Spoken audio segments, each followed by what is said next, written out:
Hi YouTubers, sorry I ain't been around for a bit, been on holiday. Needed a break from the bikes, so got in the camper and had a week or so down Wales. So what have I been up to? Well, I've done some work on some of the bikes, not a lot. So what I'll do, I'll show you what I've been up to. Right then, where should we start? The Xl500s had an issue with it.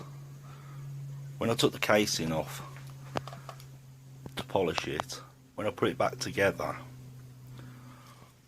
I hadn't got it quite right, if you can see, but when it goes together you need a three-handed Japanese midget to do it, to hold all the bits in. So when you kick-started it, the decompressor, you can see, actually moves to decompress it. Well, it wasn't when I put it back together, so I had that all apart and redone that. Now you can kick-start it, it's not too bad. It's sorted itself out now. As for the 500, I've had that apart and redone the clutch on that. There's a bit of video on that one. The Xl500, a few bits I needed for it is the clock. If you can see, the needle's broke on it. That's been a real pain to find one of them, but I've managed to get one. The other bit I need to finish it completely off is a little heat shield, which I'm still hunting for. Hopefully that'll turn up one day on eBay. The 500, back to that, I've managed to get a brand new cam for it, and brand second-hand cam chain adjusters, which are like rocking horse poo to get out of. I've got them, so they're hidden away in a drawer, so if ever I need to do another top end rebuild, I've got them. Tommy's bike, bits that was missing, I managed to get the box what's missing off his, so when I get round to it, that'll be going on. There's my new clock, if it'll focus, the XL500, which I've got to put on. Got the brush guard for Tommy's bike, that's ready to go on as well. New set of switch gear, because the indicators wouldn't work properly, so we put it down to the switches gone, managed to get another one of them, so that'll be a video coming up. Get the indicators put on. What else have I been up to? Let me think. Oh yeah, more stuff, more shelving, try and tidy up a bit in here. Got bits of bike everywhere. There we go. The Yamaha 125, it's just not economical to do it. There's a little video on that as well, so I'll just let you watch what I've been up to.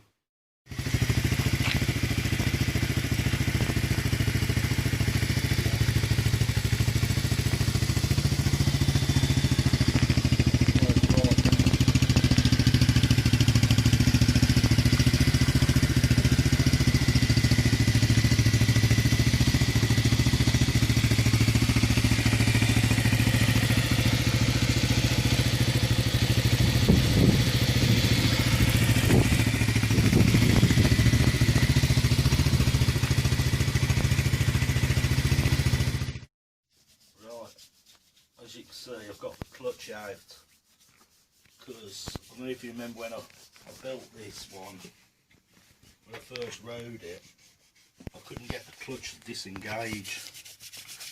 So what I've been doing, I've stripped the clutch out, because it didn't matter if I rocked it backwards and forwards in gear, it just would not break free.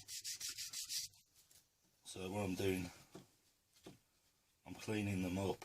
You can see there's crap all on them, and some of them are just stuck together like that one, so it won't release the clutch. So I'll show you as I carry on and rebuild the clutch there, and just hope this cures the problem.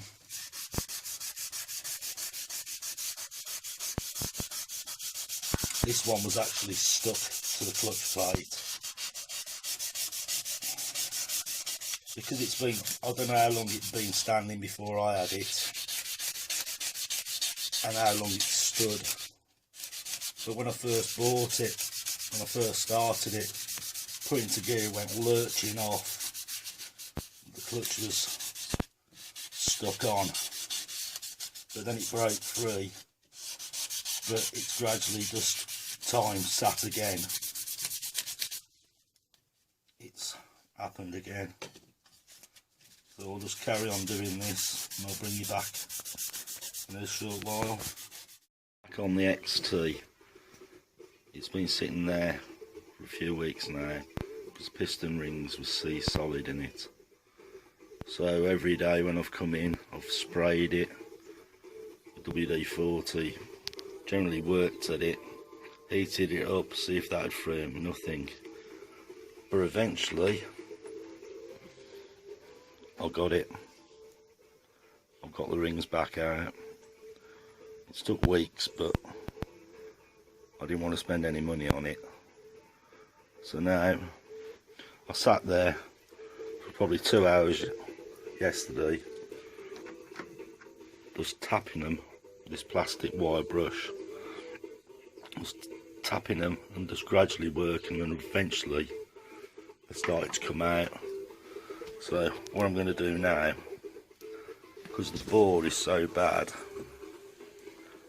you can see that, I'm going to use some wet and dry in there and just see if we can do something with it. Then I'll run a homer through it a few times, and then